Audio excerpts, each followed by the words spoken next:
Mambo ya kufanya wakati wa sikukuu ndio utakuwa ujumbe wetu katika siku hii ya leo.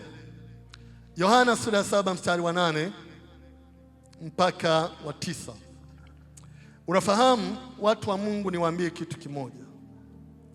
Kama nilivyosema, nimekaa sana katika mkoa huu. Mkoa huu nimekaa na zaidi ya miaka 30 nikiwa katika mkoa huu. Nimeziona sikukuu nyingi katika mkoa huu zikifanyika, na nyakati za sikukuu zimekuwepo. Na kuna wakati ambapo umekuwa wakati wa Christmas, umekuwa wakati wa Pasaka, tumekuwa na nyakati za mwaka mpya, tumekuwa na nyakati sikukuu za serikali mbalimbali, tumekuwa na nyakati nyingi za sikukuu, na nimekuwa nikiziona kila wakati zinapotokea. Nakumbuka wakati mwingine miaka ya nyuma tumekuwa na Wakristo ambao wao kanisani, lakini zinapofika nyakati za sikukuu hawaonekani katikati ya kanisa, na unajua wanakwenda kwa ajili ya sherehe zile. Na wakati mwingine wamekuwa wakiacha mambo ya imani ili kushiriki sherehe zile, wakifanya mambo ya mitambiko, wakishukuru mizimu na vitu vingine kama hivyo. Wengine hata wamekuwa wakiacha kabisa mambo ya imani, wakirudi kwenye mambo ya pombe na mambo ya uzinzi na vitu kama vile, kwa sababu tu kuna sikukuu. Lakini ngoja nikwambie, Biblia ina utaratibu juu ya sikukuu. Haikatazi watu kushiriki sikukuu, haikatazi watu kufurahia sikukuu, haikatazi watu kusherehekea. Sasa leo nataka nikufundishe juu ya mambo ya kufanya wakati wa sikukuu. Na unajua, sizungumzii sikukuu moja ambayo iko mbele yetu kwa sababu kuna Christmas mbele yetu, au kwa sababu kuna mwaka mpya mbele yetu. Nazungumzia sikukuu kwa ujumla wake, hata ile Pasaka ambayo itakuja mwakani, hata ile sikukuu pia ya serikali itakuja mwakani ambayo utapata mapumziko. Unaona, sikukuu yoyote, sikukuu ni siku ambayo inahesabika kwamba ni kubwa. Kwa hiyo siku yote ambayo itakuwa ni sikukuu, lazima ujumbe huu unahusika pale. Usifikiri nasema leo kwa ajili ya Christmas ambayo iko mbele yetu. Hapana, bali kwa ajili ya sikukuu mbalimbali kwenye maisha yako. Yohana sura ya 7 mstari wa 8 mpaka wa 9. Tasoma mstari wa 8 mpaka wa 9. Ndio. Unasema, Yohana sura ya 7 mstari wa 8 na 9. Kweni ninyi kwenda kula sikukuu. Kweni ninyi kwenda kula sikukuu. Mimi sikwei. Nitarudia. Soma kama ilivyoandikwa Elisha. Kweni ninyi kwenda kula sikukuu. Mimi sikwei bado kwenda kula sikukuu hii, kwa kuwa haujatimia wakati wangu. Naye alipokwisha kuambia hayo, alikaa vivi hivi huko Galilaya. Asante sana. Haya ni maneno yanasemwa na Yesu Kristo mwenyewe. Na unajua, kulikuwa na sikukuu fulani ambayo inafanyika, na kama mnafahamu, Yerusalemu iko juu katika milima, katika vilima iko juu. Kwa hiyo ilikuwa watu wote wanaishi maeneo tofauti, lakini kwa nyakati zile sikukuu zao walikuwa wanashiriki pamoja katika hekalu. Walikuwa wanakwenda sikukuu, wanakwenda kuabudu pamoja, watakula na kunywa huko hekaluni. Sasa kwa sababu ilikuwa inabidi kwenda Yerusalemu ilikuwa juu katika vilima. Kwa hiyo angalia maneno haya ya Yesu Kristo, anasema kweni ninyi kwenda kula sikukuu. Unaona, kumbe sikukuu inaliwa. Wakati wa sikukuu ni wakati wa kula. Ni kweli kabisa, sikukuu inaliwa. Kweni ninyi kwenda kula sikukuu, kwa kuwa anasema kweni ninyi kwenda kula sikukuu. Mimi sikwei bado kwenda kula sikukuu hii, kwa kuwa haujatimia wakati wangu. Yesu yeye alikuwa na wakati, na wakati wake ukiwa umetimia ndipo alikuwa anaweza kwenda kula sikukuu. Unafahamu, Yesu alikuwa anakataa kwenda kuhudhuria hii sikukuu kwa sababu ilikuwa ni wakati ambapo unapokwenda pamoja na mambo ya ibada, utashiriki pamoja na ndugu zako katika mambo mbalimbali ya sherehe zinazohusu sikukuu. Na ndio maana walipoondoka nduguze hawa aliwaambia kwamba kweni ninyi, mimi sitakwenda. Walipoondoka, baadaye kidogo inaonyesha kwamba na yeye pia alikwenda. Angalia mstari wa 9 kidogo pale chini tena. Naye alipokwisha kuambia, alikaa vivi hivi huko Galilaya. mstari wa 10, hata ndugu zake walipokwisha kwenda kuiendea sikukuu. Angalia, walipokwisha kwenda kuiendea sikukuu, ndipo yeye naye alipokwea. Aliacha ndugu waende kwanza, halafu baada ya kwenda akawaambia, wakati wangu mimi bado. Lakini wakati akiwa amekaa wamekwenda, wakati wake ulifika na yeye akakwea kwenda kwenye sikukuu. Angalia kwenye mstari wa 10, hata ndugu zake walipokwisha kukwea kuiendea sikukuu, ndipo yeye naye alipokwea, si kwa wazi, bali kana kwamba kwa siri. Mstari wa 11, basi Wayahudi wakamfuata, wakamtafuta kwenye sikukuu, wakasema, yuko wapi yule? Kukawa na manung'uniko mengi katika mkutano juu yake. Wengine wakasema ni mtu mwema, na wengine wakasema sivyo, bali anawadanganya makutano. Mstari wa 13, walakini hakuna mtu aliyemtaja waziwazi kwa sababu ya kuwaogopa Wayahudi. Angalia, Yesu alijua akienda pamoja na ndugu zake itafahamika amekwenda, na kule anapokwenda kuna watu wanamtafuta. Kuna watu wanatafuta kuwapata watu nyakati za sikukuu. Nyakati za sikukuu ni nyakati ambazo unahitaji umakini sana, kwa sababu kuna watu wanatafuta kuwapata watu nyakati za sikukuu. Kuna watu watakufanya uabudu mizimu wakati wa sikukuu. Kuna watu watakufanya muabudu, muende kwenye mambo ya mitambiko ambayo wewe hushiriki wakati wa sikukuu. Kuna wachumba ambao watatafuta kukuangusha katika wokovu wakati wa sikukuu. Wakati wa sikukuu ni wakati ambapo unahitaji umakini. Yesu Kristo, Biblia inasema alikwenda kwenye sikukuu lakini kwa siri, na watu walikuwa wanamtafuta, wanamuulizia habari zake. Yuko wapi? Wengine wanasema ni mtu mwema, wengine wanasema si mtu mwema, anadanganya tu watu. Lakini kila mmoja anajisemea peke yake, kwa sababu makutano walikuwa wametengana. Kuna wanaona ni mtu mwema, kuna wanaona kwamba si mtu mwema. Lakini sasa nyakati za sikukuu ni mambo gani ambayo ni ya kufanya? Jambo la kwanza, wakati wa sikukuu ni wakati wa kumsifu Mungu, ni wakati wa kumwabudu Mungu, ni wakati wa kumshukuru yeye, na kumshukuru kwa maneno, kumshukuru kwa matendo, kumshukuru pia kwa sadaka zetu. Katika Luka sura ya 2 mstari wa 41 mpaka 49. Luka sura ya 2 mstari wa 41. Angalia pale mpaka mstari wa 49.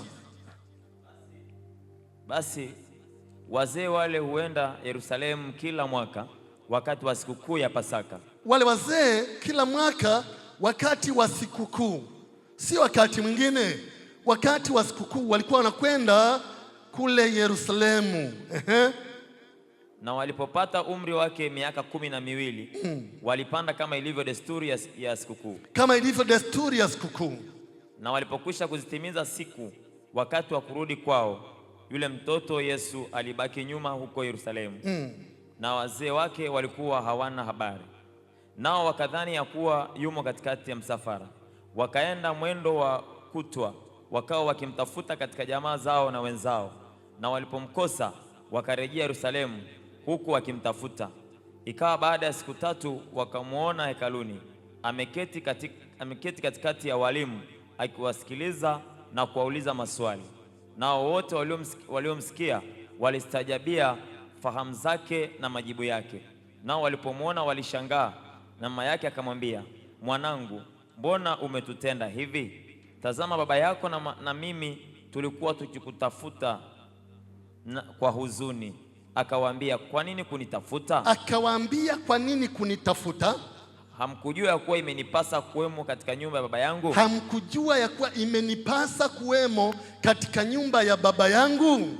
Angalia haya maneno. Huu ulikuwa ni wakati wa sikukuu. Na unajua wakati wa sikukuu waliondoka wazazi pamoja na kijana Yesu Kristo akiwa na miaka 12, wakaenda naye mpaka Yerusalemu, wakaenda naye mpaka hekaluni ili kumsifu Mungu, ili kumwabudu, ili kumshukuru, ili kumtolea na mambo mengine kama hayo. Na unajua walipomaliza mambo yote ya ibada na sherehe, kwa sababu wakati huu ni wakati ambapo unatumika kumshukuru Mungu, unatumika kumwabudu yeye, unatumika kumshukuru kwa kila jambo, unatumika kumsifu, unatumika kutoa. Walikuwa wanakwenda pia na sadaka maalumu kwa ajili ya utoaji. Na unajua, angalia, walipomaliza mambo ya ibada, Biblia inasema wale wazee wakatoka. Ilikuwa ni kama ibadani kanisani, wakatoka. Walipotoka nje, baada ya kusalimiana na watu na mambo mengine, wakaondoka kwenda nyumbani. Ni siku, kumbuka, ya sikukuu. Lakini Yesu akafanya kitu cha ajabu. Wakati watu wanaondoka kwenda nyumbani, yeye akabaki hekaluni siku ya sikukuu. Si jambo la kawaida sana, siku ya sikukuu. Nataka ukumbuke hiyo, ni siku ya sikukuu. Kama vile ambavyo tunasema kuna Christmas ambayo inakuja, hakuna shida, kuna Pasaka ambayo inakuja, ni siku ya sikukuu. Unajua, baada ya sifa, baada ya ibada, baada ya kutoa, baada ya kumshukuru Mungu, wakati watu wanatawanyika, wewe unarudi kanisani, unabaki kanisani siku ya sikukuu. Wengine wanafikiri ni kwenda kula na kunywa, wengine wanafikiri ni kwenda kubadilisha na kupata ile nguo mpya, wengine wanafikiri. Lakini Yesu akarudi hekaluni. Mama yake na baba yake wakatembea mwendo wa siku 3. Nataka ulione hilo.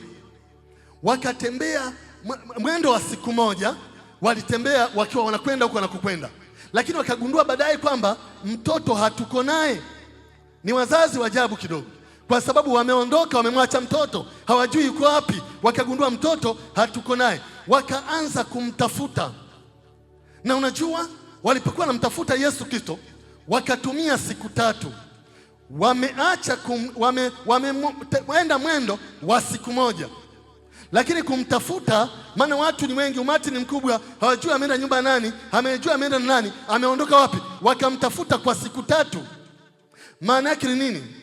Yesu Kristo ni wa thamani katika maisha yetu, na lazima tuwe waangalifu katika maisha ya wokovu. Wokovu ni kitu cha thamani. Wokovu tumenunuliwa kwa damu ya Yesu Kristo. Wokovu umemfanya Yesu atemewe mate. Wokovu umemfanya Yesu apigwe mijeredi. Wokovu umemfanya Yesu adhihakiwe. Wokovu umemfanya Yesu achomwe kwa misumari. Wokovu ni wa thamani.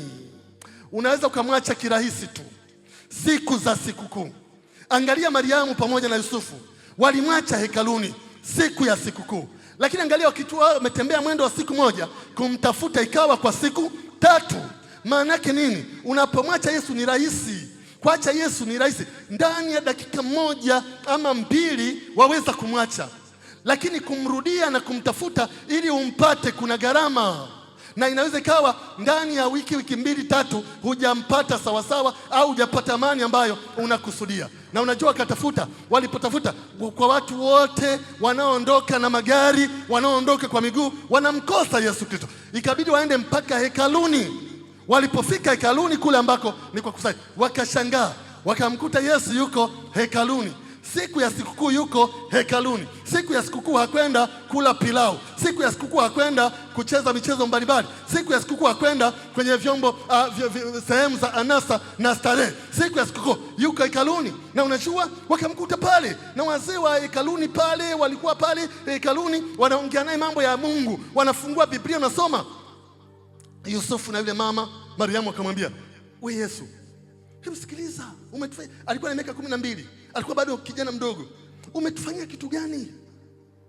Mimi na baba yako tumehangaika, tunakutafuta kila mahali. Ibada si imesha toka saa 6, ibada si imesha toka saa 8, ibada si imesha toka saa 7. Tumekutafuta wewe, tumekukosa. Kwa sababu gani umetufanyia hivi? Na hii ni siku ya sikukuu. Hebu angalia, hata hatujaenda kufika nyumbani na kula ile mbuzi tuliochinja. Hebu angalia lile pilau kule nyumbani, nani atakuwa amekula sasa? Hebu angalia wageni tulioalika, itakuwaje? Hai, siku 3 tunakutafuta, hata sikukuu imeshaisha sasa. Siku 3. Anasema, kwa nini mnanitafuta? Siku ya sikukuu mimi sipatikani kwenye kumbi za starehe.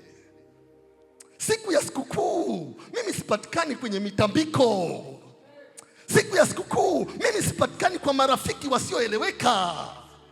Mimi siku ya sikukuu napatikana hekaluni. Haleluya! Napatikana kanisani. Kwa nini kunitafuta? Mimi siku ya sikukuu napatikana kanisani, nyumbani kwa baba yangu. Haleluya! Siku ya sikukuu bwana. Mgeukie jirani mwambie siku ya sikukuu.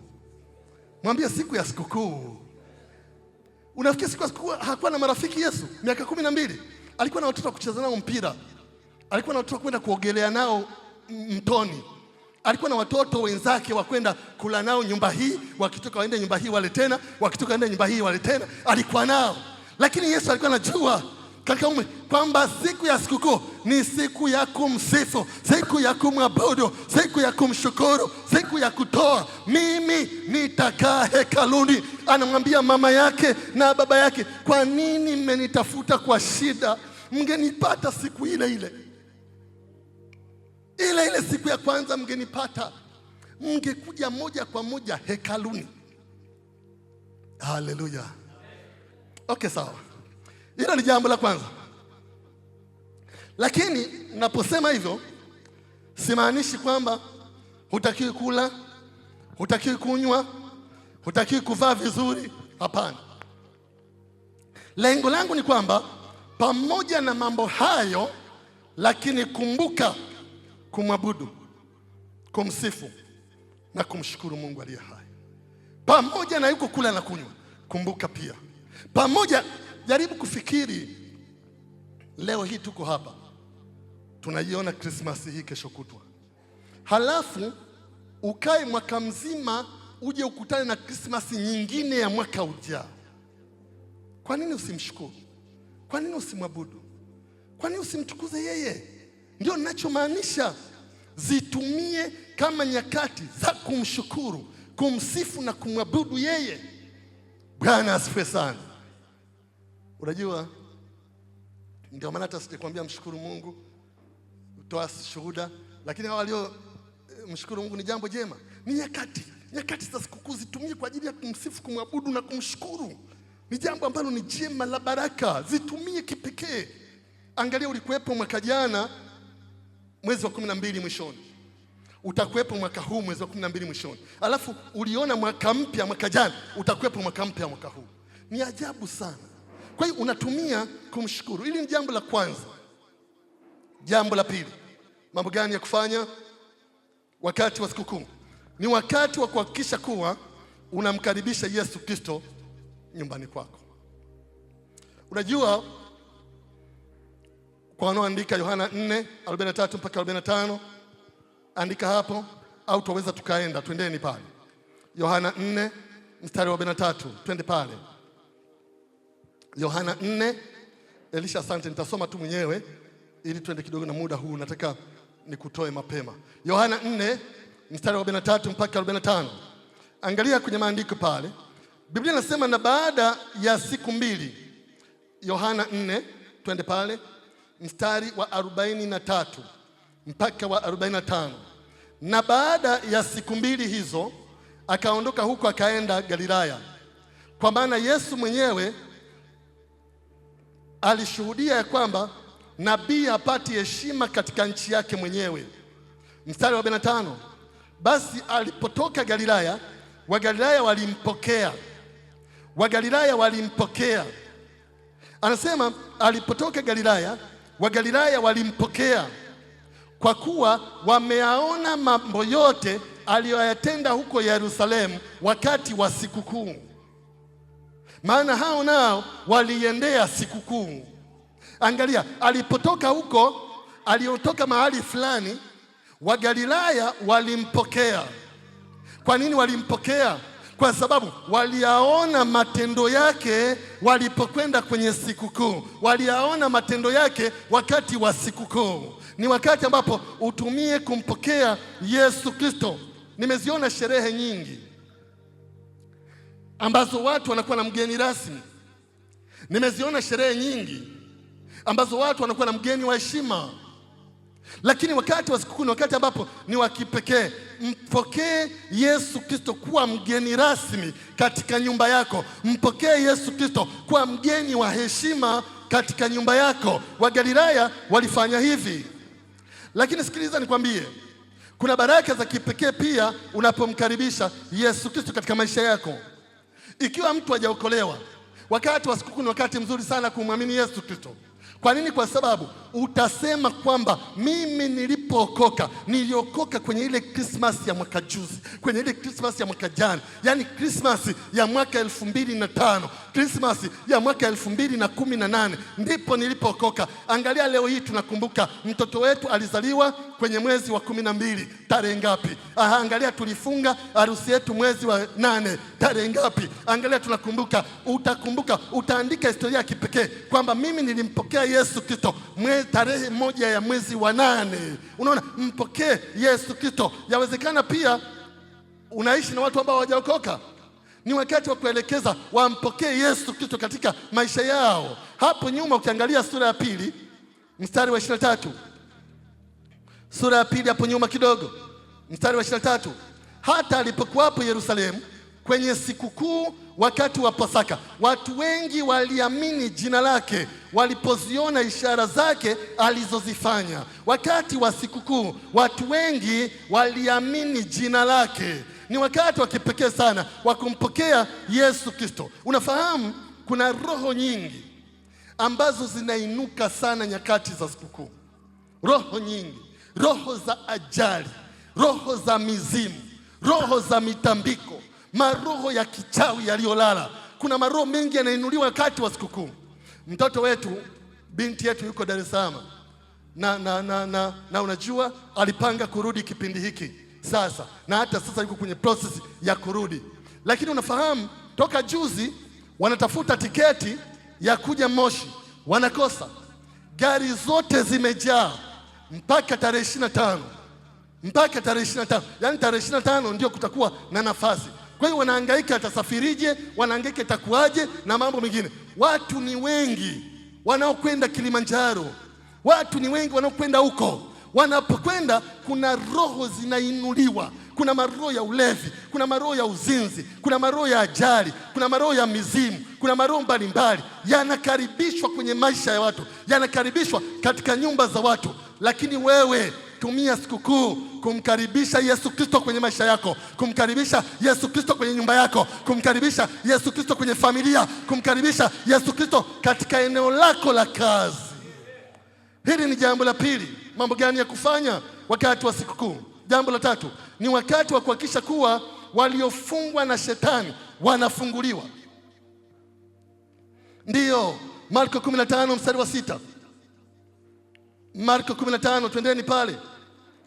Kwa ajili ya wale tu ambao hawasomagi Biblia mara kwa mara, twende pale kwenye maandiko. Marko 15 mstari wa 6. Marko 15 mstari wa 6 mpaka wa 11. Twendeni pale. Marko 15 mstari wa 6 mpaka 11.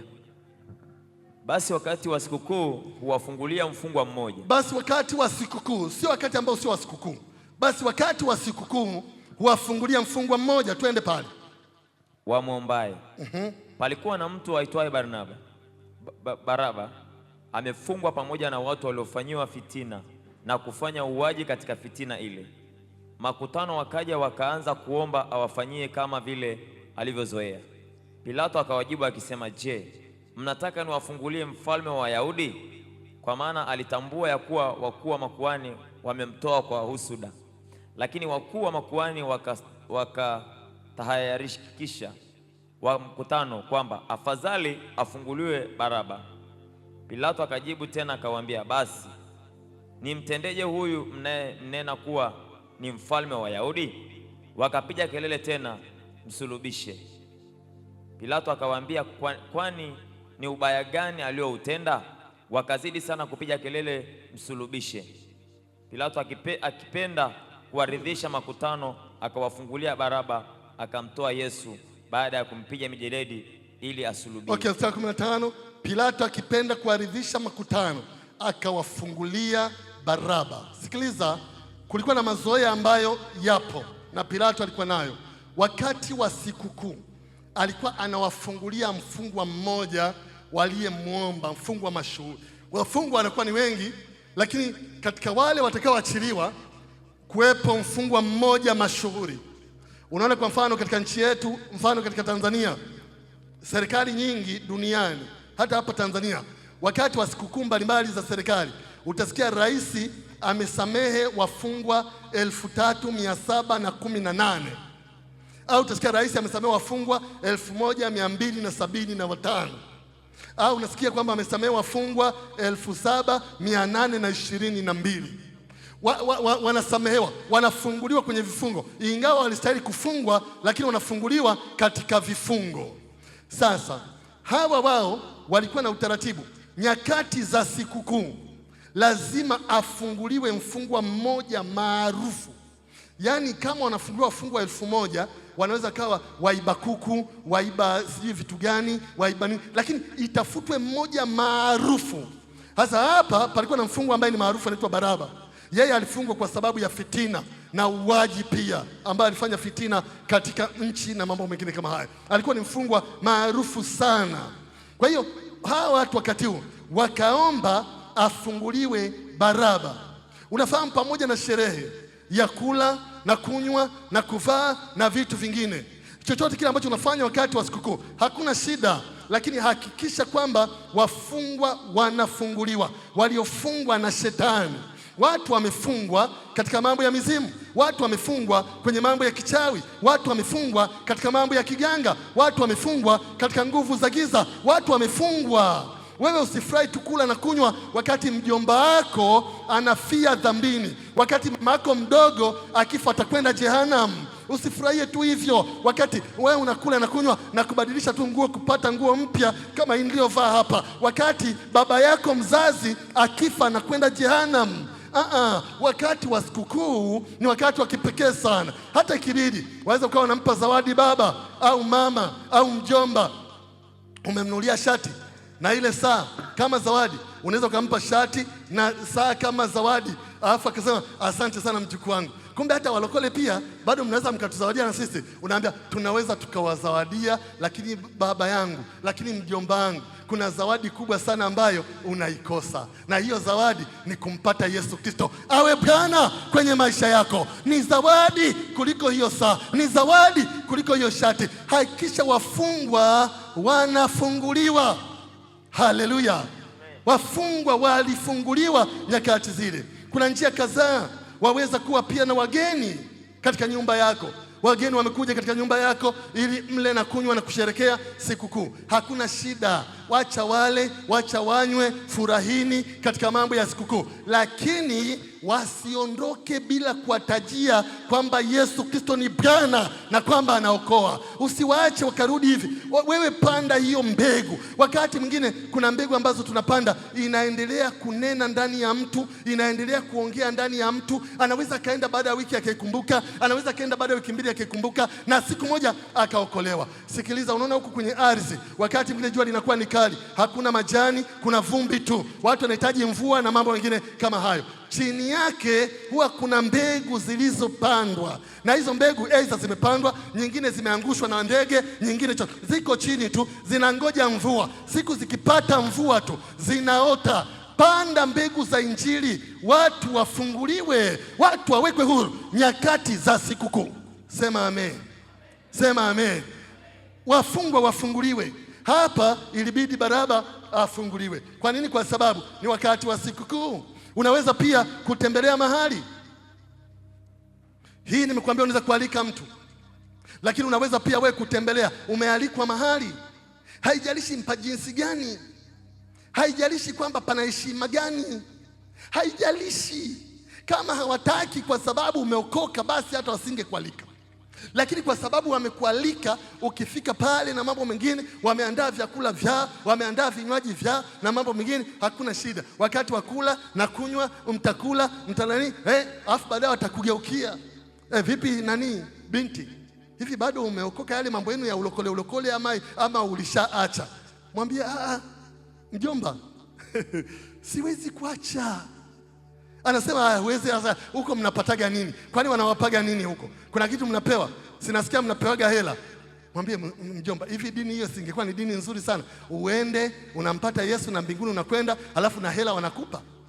Lakini sasa kule mbona mnapenda huko sana? Mmeacha dini ya wazazi wenu. Hubiri Injili. Acha useme kwamba hapa ni pa mjomba amenialika ni nyumbani kwake.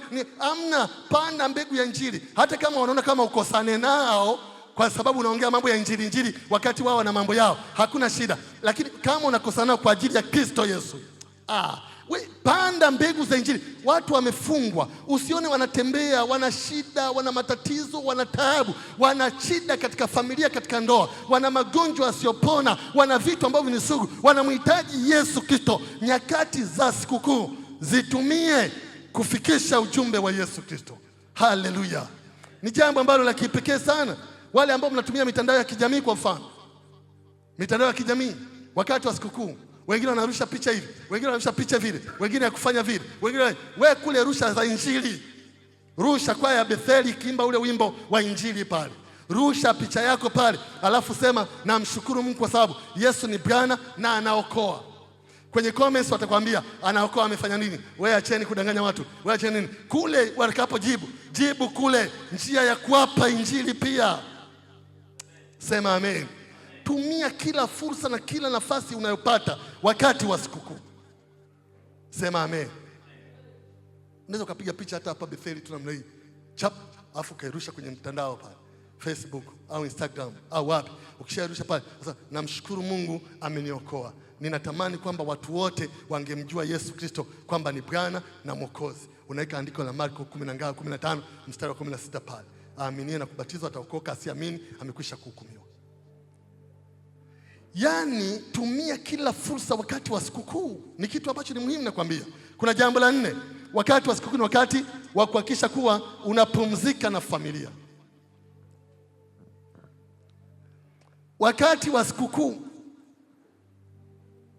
hata kama ni ya serikali, wamesema ni ya uhuru, wamesema ni ya muungano, wamesema ni sikukuu ya wafanyakazi, wamesema ni sikukuu ya nini, ni wakati, unajua tunakuwa na mambo mengi, tunazunguka na vitu vingi, tunakimbia na vitu vingi, tunazunguka na mambo mengi, yani hatuna muda wa mapumziko, hatuna muda hivi. Wakati mwingine wazazi wengine hata watoto hawakujui vizuri, maana unaondoka saa 11 asubuhi unarudi saa 6 usiku, unaondoka 11 asubuhi.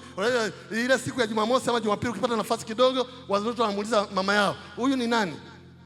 Mama anasema huyu ndio baba yenu, nyinyi hamjui. Sasa pata sikukuu nyingine hizi, pumzika nyumbani, wajue baba yuko nyumbani. Ongea na familia, ongea na mke wako, ongea na mume wako, pumzika. Pata muda wa kupumzika na familia. Kwa wanaoandika unaweza kaandika Esther 9 mstari wa 17, wakati wa kipekee sana ambapo unahitaji kupumzika. Esther sura 9 mstari wa 17 mpaka wa 18. Kuna mambo mengi ambayo tunafanya, lakini hatupati muda wa kupumzika na familia. Unajua lile andiko nimekusomea mwanzo, kwa nini wazazi wa Yesu walikuwa wanamtafuta Yesu ili waende naye nyumbani? Kwa sababu ni wakati wa sikukuu, wameshasifu, wameshaabudu, wameshatoa sadaka, wameshamshukuru Mungu. Sasa wanataka waondoke naye kwenda nyumbani, ni wakati wa kupumzika. Pumzika na familia. Wakati mwingine labda familia yako haiko huku, labda unasoma, kwa mfano wale ambao mnasoma huko vyuoni na mambo unasoma, wakati wa sikukuu tumia kupumzika. Utumie kupumzisha mwili wako, kupumzisha akili yako. Hata ukiwa na marafiki 2 au 3, tumieni kama muda wa kupumzika. Pata muda wa kupumzika. Miili hii inahitaji kupumzika. Kuna wakati fulani rafiki yangu mmoja aliugua, na unajua alipokuwa anaugua alipata changamoto kidogo ya kiafya na hali ilikuwa sio nzuri. Kwa alipokwenda hospitalini wakampima. Walipompima wakamwambia unafanya kazi gani? Akaeleza kazi anofanya. Alipoeleza wakamwambia unapata muda wa kupumzika? Akasema unajua kuna wakati ambapo ninapata, kuna wakati ambapo sipati na mambo mengine. Wakamwambia tunaona huna tatizo kubwa, unachohitaji ni kwamba upate muda wa kupumzika. Bwana asifiwe sana. Yaani hivyo tu. Tumia kama wakati wa kupumzika na familia. Tumia kama wakati wa kupumzika na mke wako na mume wako na watoto wako. Tumia kama wakati wa kupumzika. Tumia. kama wakati wa kupumzika. Kuna jambo la 5. Nimesha kuambia manne.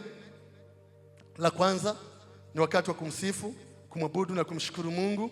Ili jambo la kwanza. La pili ni wakati wa kuhakikisha kuwa unamkaribisha Yesu Kristo katika nyumba yako. La 3 ni wakati wa kuhakikisha kuwa waliofungwa na shetani wanafunguliwa. La 4 nimekuambia ni wakati wa kuhakikisha kuwa unapumzika pamoja na familia yako. Jambo la 5 ni wakati wa kuwatendea mema na kuwasaidia wenye uhitaji. Ni wakati wa kuwatendea mema na kuwasaidia wenye uhitaji. Unafahamu, ni kweli kwamba hili ni jambo ambalo tunapaswa kulifanya kila wakati. Kila wakati uwe ni mtindo wa maisha. Haijalishi kuna sikukuu, haijalishi hakuna, haijalishi Jumatatu, Jumanne ama Jumatano, haijalishi, lakini fanya tu mema kwa kadri unavyopata nafasi. Unaona, usizimie moyo, usichoke kutenda mema kwa watu ambao wana uhitaji na mambo ni jambo la kawaida. Lakini wakati wa sikukuu ni wa kipekee kidogo, kwa sababu wengine hawana matumaini, wengine wanaishi kama watoto yatima, wengine wanaishi kama wajane, wengine wanakuwa na shida, hawana chakula cha kutosha, hawana mavazi, hawana chochote. Unapopata fursa, itumie kuwasaidia wahitaji. Ni kitu cha kipekee sana. Biblia inasema anayemsaidia mhitaji anamkopesha Mungu. Unaweza kumdai, unamkopesha Mungu, lazima atalipa. Tumia kama wakati ambapo unaweza kuwasaidia wahitaji. Ni kitu ambacho ni cha muhimu sana katika maisha na mambo mengine. Waebrania 13 mstari wa 16 inasema, msahau kutenda mema na kushiriki vitu pamoja na wengine, kwa sababu Mungu anapendezwa na sadaka za jinsi hiyo. Ni kitu ambacho ni muhimu. Shiriki na watu wengine baraka ambazo Mungu amekupa. Shiriki na watu wengine mema ambayo Mungu amekupa, hasa watu ambao hawana kitu cha kukulipa. Sikiliza nikwambie, waweza ukaita wenzako wenye fedha kama wewe, waweza ukaita wafanyakazi wenzako maarufu kama wewe, waweza ukaita watu wakuu wenzako kama wewe, lakini wale kesho kutwa watafanya na wao party fulani, watakuita pia. Kama wanaweza kukulipa, watakulipa pia kwa mema uliotenda. Lakini sikiliza, ukiwasaidia hawa yatima, ukiwasaidia hawa wajane, ukiwasaidia hawa wahitaji masikini wasio na kitu, wao hawataweza kukulipa. Wao hawataweza kuandaa sherehe kama wewe. Wao hawataweza kutoa chochote kwa ajili yako. Kwa sababu hiyo, Mungu yeye ndiye ambaye atakulipa wewe. Andaa kitu, fanya kitu kwa ajili yao. Wakati mwingine wape chakula, hakuna shida. Kama ikiwa na mchele kilo 10, ukachota kilo 2, ukamsaidia mhitaji, mpe tu ale na watoto, amshukuru Mungu kwa ajili ya hiyo sikukuu, amshukuru Mungu kwa ajili ya hiyo sherehe, aseme hakika nimekula, nimekunywa kwa sababu ya yule mtumishi, hakika nimekula, nimekunywa kwa sababu ya yule mlokole, hakika nimekula, nimekunywa kwa sababu ya yule mzee wa kanisa. Wasaidie wahitaji. Wahitaji ni watu ambao ni wa kipekee sana. Wakati mwingine watoto yatima hawana baba yao ni Mungu tu anayemtazama. Wakati mwingine wanawake wajane hawana bwana wao ni Yesu Kristo tu anayemtazama. Hebu tumika kuwa faraja kwao. Wasaidie wahitaji mavazi, wasaidie chakula, wasaidie pia vinywaji, wape pia viatu vya kuvaa, hakuna shida juu ya hilo. Wasaidie, wao ni wazuri kwa sababu hawana cha kukulipa. Atakaye kulipa ni Bwana wa mabwana. Unapowasaidia wahitaji, hilo andiko nimekupa, Waebrania 13:16 inasema, sadaka kama hizo ndizo zinazompendeza Bwana. Haleluya, haleluya. Nyakati za sikukuu, mambo gani ya kufanya? Nimekupa mambo 5. Naweza nikakupa mengi kabisa, lakini haya yanakutosha katika siku ya leo. Mambo yapi si ya kufanya? Kwanza, mambo yapi si ya kufanya nyakati za sikukuu? Kwanza, epuka ulevi katika nyakati za sikukuu. Unafahamu ulevi ni wa ajabu sana, kwa sababu unaweza kuhatarisha maisha yako. Watu ambao ni madereva wanaweza hata kupata ajali ukiwa umelewa. Unaweza kuona barabara ziko 2 ama 3, gari unayoendesha ni moja, lakini unaona kama yako matatu. Wakati mwingine unaona barabara ni hii, kumbe pale uko nje ya barabara iko pande mwingine. Ulevi ni wa kipekee, na ulevi wa kupindukia ni ajabu, kwa sababu ukiwa baa unaenda ukiwa vizuri, lakini muda mfupi baadaye unaanza kujisikia tofauti. Wale wahudumu yuko mmoja, lakini utawaona wako 2 ama 3. Wakati mwingine unakwenda ukiwa hujalewa. Ukilewa unasahau kwamba una mke, unasahau kwamba una mtoto, unafanya vituko, vitu vya kufedhesha, vitu vya aibu ama chochote kile. Nyakati za sikukuu si nyakati za ulevi. Ulevi ni wa kipekee kwa sababu huwa unaambatana na uzinzi, unaambatana pia na ajali. Ulevi pia unaambatana na magomvi mbalimbali yasiyo na sababu. Kuna mambo mengi ya fedheha na aibu yanayosababishwa na ulevi. Nyakati za sikukuu, epuka mambo ya ulevi. Hata unapoalikwa, mabinti kwa mfano, unapoalikwa mahali na mchumba, una mchumba haeleweki kwenye wokovu wake, unapoalikwa mahali na rafiki yako mnepanga kufunga harusi, na yeye wokovu wake haueleweki, hauna mbele, hauna nyuma, uwe mwangalifu kwenye vinywaji ambavyo anakupa, kwa sababu anaweza akaweka dawa za kulevya katika soda ile ambayo unatumia. Anaweza akaweka dawa za kulevya katika kinywaji ama juisi ambayo unakunywa. Baada ya kunywa ukalewa, ukalala pale, asubuhi ukakuta umelala pale. Ni fedheha na aibu. Epukana na mambo ya ulevi nyakati za sikukuu. Hili ni jambo la kwanza. Jambo la pili, epuka magomvi.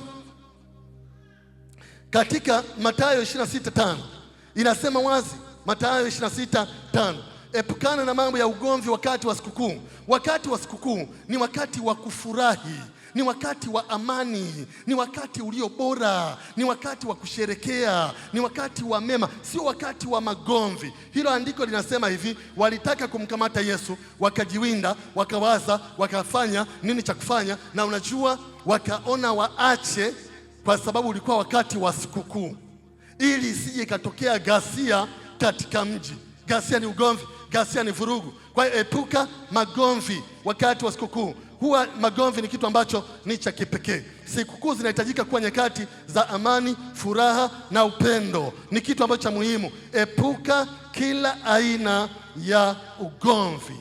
Jambo la mwisho katika mchana huwa leo, epuka matumizi yasiyo ya lazima. Nyakati za sikukuu za ajabu, kuna matumizi mengi yanayojitokeza yasiyo ya lazima. Epuka matumizi yasiyo ya lazima. Kwa nini nimesema yasiyo ya lazima? Kuna yale ambayo ni ya lazima, kama wanaohitaji kuvaa, okay, ni ya lazima. Kama wanahitaji kula na kunywa, okay, ni ya lazima. Epuka yasiyo ya lazima. Ni vizuri ufahamu ya kuwa kuna maisha baada ya sikukuu. Kuna maisha baada ya sikukuu. Sasa usipojua hilo utachanganya vitu. Kuna maisha baada ya sikukuu.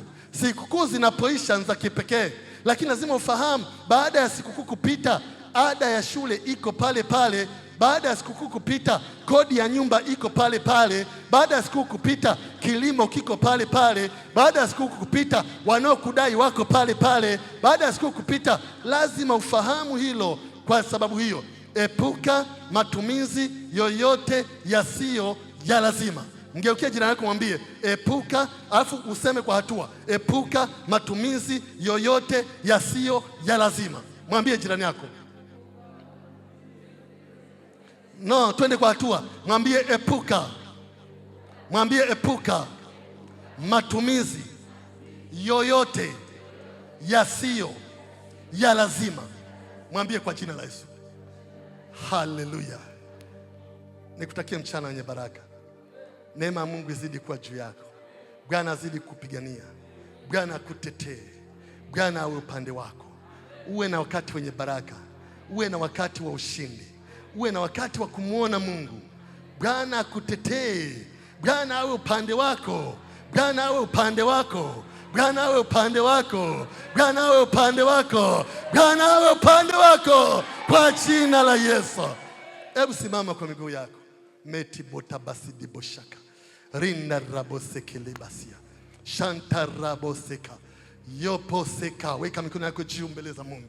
Nataka tumshukuru Bwana kwa sababu ya nyakati za sikukuu. Kumbe nyakati za sikukuu zaweza kuwa bora. Kumbe nyakati za sikukuu zinatajwa kwenye maandiko. Kumbe nyakati za sikukuu kuna mambo ambayo tunapaswa kufanya na kuna mambo ambayo hatupaswi kufanya.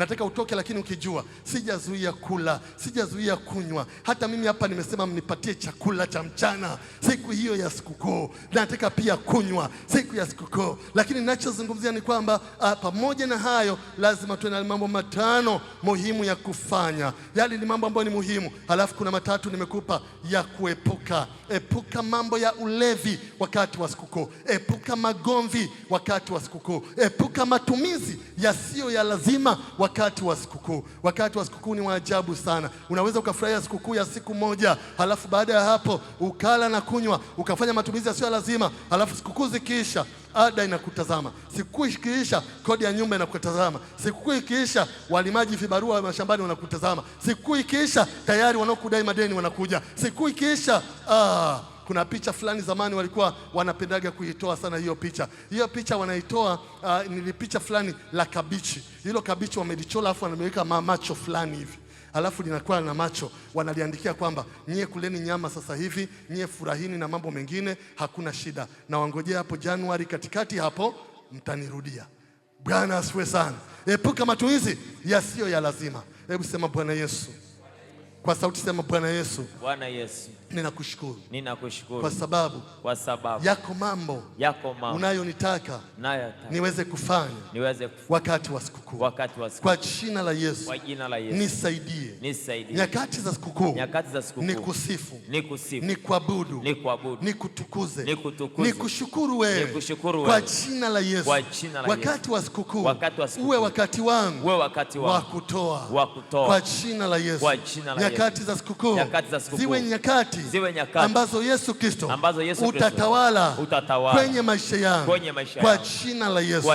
Ninakataa kutawaliwa na mapepo. Nyakati za sikukuu ninakataa kutawaliwa na mizimu. Nyakati za sikukuu kwa jina la Yesu. Nyakati za sikukuu ninaomba Yesu Kristo utawale kwenye maisha yangu. Nisaidie, niwasaidie waliofungwa na nguvu za giza wafunguliwe kwa jina la Yesu. Nisaidie wakati wa sikukuu nipumzike na familia yangu, nipumzike na familia yangu kwa jina la Yesu. Unisaidie kutenda mema kwa wahitaji, kutenda mema kwa wahitaji kwa jina la Yesu. Bwana, mchana wa leo nisaidie kuepuka kila aina ya ulevi kwa jina la Yesu. Kuepuka kila aina ya magomvi kwa jina la Yesu. Nisaidie kuyaepuka matumizi yasiyo ya lazima kwenye maisha yangu kwa jina la Yesu. Bwana, unisaidie. Ninakataa kila mpango wa shetani ambao utaharibu sherehe zangu kwa jina la Yesu. Nakataa kila hila ya ibilisi kwa jina la Yesu. Kwa jina la Yesu. Hebu mshukuru Bwana. Baba, katika jina la Yesu, sema na Bwana, sema na Bwana. Hebu sema na Bwana kwa ajili ya maisha yako, kwa ajili ya sikukuu hizi, kwa ajili ya nyakati za sikukuu. Hebu sema na Bwana, sema na Bwana. Hebu tu sema na Bwana, sema tu na Bwana. Bwana yanasikia, sikio lake si zito hata asiweze kusikia. Sikio lake si zito hata asiweze kusikia. Sikio lake si zito. Hebu sema na Bwana, sema na Bwana. Sema tu na Bwana, sema na Bwana. Kwa jina la Yesu Kristo, sema na Bwana mchana wa leo. Sema tu na Bwana, sema tu na Bwana mchana wa leo. Sema tu na Bwana. Inua kinywa chako. Usinyamaze, inua kinywa chako. Usinyamaze, inua kinywa chako. Usinyamaze, inua kinywa chako. Kwa jina la Yesu Kristo, inua kinywa chako katika jina la Yesu Kristo. Kwa jina la Yesu Kristo, sema na Bwana mchana wa leo. Sema na Bwana, sema na Bwana. Sema na Bwana katika mchana wa leo. Sema na Bwana. Bwana anasikia, Bwana anasikia. Sema na Bwana, mwambie tu Bwana asante, maana utanisaidia, maana utaniwezesha, maana utanipigania, maana utanitetea. Sema tu na Bwana kwa jina la Yesu Kristo. Sema tu na Bwana. Kwa uaminifu wako katika jina la Yesu Kristo, tusaidie tena mfalme wa falme, tuwezeshe tena Bwana katika wakati huu katika jina la Yesu Kristo, ili tusherehekee siku hii kwa amani na furaha katika jina la Yesu, sawa sawa na tulivyojifunza kutoka kwako katika jina la Yesu Kristo wa Nazareti. Asante Bwana kwa uaminifu wako. Asante Bwana kwa ajili ya yote katika jina la Yesu Kristo wa Nazareti. Hallelujah. Asante Bwana. Hallelujah. Basi kwa muda huu, dakika hizi chache zilizobaki, naomba ushike mwenzako mkono. Nataka umwombee. Nataka umwombee kwa uongozi wa Roho Mtakatifu. Naomba mshike mkono. Nataka umwombee, umbariki wakati tunapoenda kuimaliza ibada yetu ya siku ya leo. Mwangalie usoni, mwambie tafadhali naomba uniombee. Amina. Kila mmoja muombee mwenzake. Usinyamaze kimya, usifunge kinywa chako. Nataka uombe kwa ajili yake. Hebu basi twende mbele za Mungu tupate kuomba. Tuombe. Omba kwa uongozi wa Roho ukimwombea ndugu yako. Omba kwa uongozi wa Roho Mtakatifu. Tafadhali usifunge kinywa chako. Bwana Yesu, ninakushukuru kwa sababu wewe ni mwema. Asante Bwana kwa sababu ya sana wakati. Asante kwa sababu ya pendo lako lililokuu mno katika maisha yetu. Asante kwa sababu ya ndugu yangu huyu niliyemshika kwa mkono wangu. Bwana, ninamleta mbele zako kama alivyo katika jina la Yesu Kristo. Na kutukuza Mungu kwa sababu unamjua kuliko ni vile ninavyomfahamu.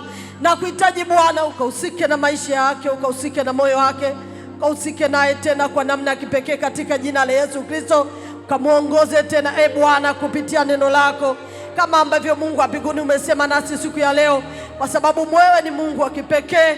Wakati mwingi unapenda kutuongoza kupitia neno lako, na hata siku ya leo Bwana umetuongoza kwa neno lako, kwa kuwa Bwana unakusudi tuweze kuishi maisha ya utauwa yenye kukupendeza. Asante kwa sababu utamtia nguvu ndugu yangu huyu, na pia Bwana utamfanya kuliishi neno lako katika jina la Yesu Kristo. Maana neno lako ni amina na kweli. Unasema mtu hataishi kwa mkate ila kwa kila neno litokalo katika kinywa cha Bwana. Asante Bwana kwa sababu neno lako linatupa kuishi. Asante Bwana kwa sababu neno lako litampa ndugu yangu kuishi.